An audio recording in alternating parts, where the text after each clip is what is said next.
ఈ వాక్యం అనే ఈ ఆహారాన్ని భుజించాలంటే వాక్యాన్ని చదవాలి. వాక్యం చదవుకోకుండా, ప్రార్థించుకోకుండా దేవుడిని నువ్వు అడిగితే ఏది ఇవ్వడండి. ప్రార్థించాలి, విశ్వాసంతో, నమ్మకంతో, పట్టుదలతో ప్రార్థించాలి. నువ్వు ఏ పని చేసినా ఫస్ట్ ప్రయారిటీ దేవునికి ఇచ్చి దేవుని అడగాలి. అలాగే ఎంత నీరు తాగినా దాహం తీరకున్నదంటే నువ్వు చేసే ప్రతి పనిలోనూ కూడా కంగారు పడుతూ ఉంటుంటావు,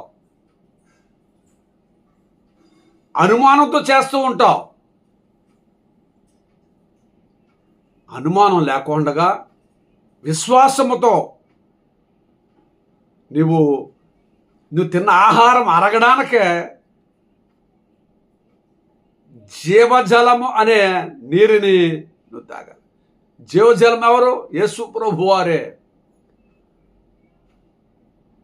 ఆ జీవజలం అనే ఆహారము అంటే క్రీస్తు శరీరరక్తాలను స్వీకరించినప్పుడు, విశ్వాసముతో క్రీస్తు శరీరరక్తాలు తీసుకున్నప్పుడు, బలారాధనలో నువ్వు పాలు పంచుకున్నప్పుడు, దివసప్రసాద ఆరాధనలో నువ్వు పాలు పంచుకున్నప్పుడు, యేసుక్రీస్తు శరీరరక్తాలు స్వీకరించినప్పుడు నీ ఆకలి తీరిపోద్ది, నీ దప్పిక తీరిపోద్ది. మరి అదే విధముగా నువ్వు ఎంత చలికాలంలో ఏం కప్పుకున్నా కూడా చలి తీరకుందంటే, ప్రియమైన సహోదరి సహోదరులారా, నువ్వు కంగారు పడ్డం కాకుండా టెన్షన్ పడుతూ ఉంటావు. నువ్వు టెన్షన్లో ఎన్ని దుప్పలు కప్పుకున్నా ఆ చలి తీరదు నీకు. అలాగే నువ్వు కష్టపడి సంపాదన ఎంత సంపాదించినా నీ జీతము సినిగిపోని సంచిలో వేసినట్లుగానే ఉంటుంది. ఎలాగా?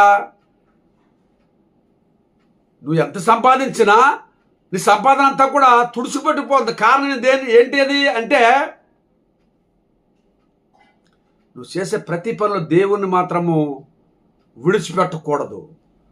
ఫస్ట్ ప్రయారిటీ దేవునికి ఇచ్చి, దేవుని ప్రార్థించి, ఆరాధించి, స్తుతించి, ప్రభు నాకు అది ఇయ్యి, నాకు ఇది ఇయ్యి, నమ్మకంతో, విశ్వాసంతో, పట్టుదలతో అడిగినట్లయితే దేవుడు తప్పనిసరిగా నీకు ఇస్తాడు. నీ ప్రార్థన దేవుడు ఆలకించి నువ్వు అనుకున్న దానికంటే 7 రెట్లు అదనముగా ఇస్తాడు.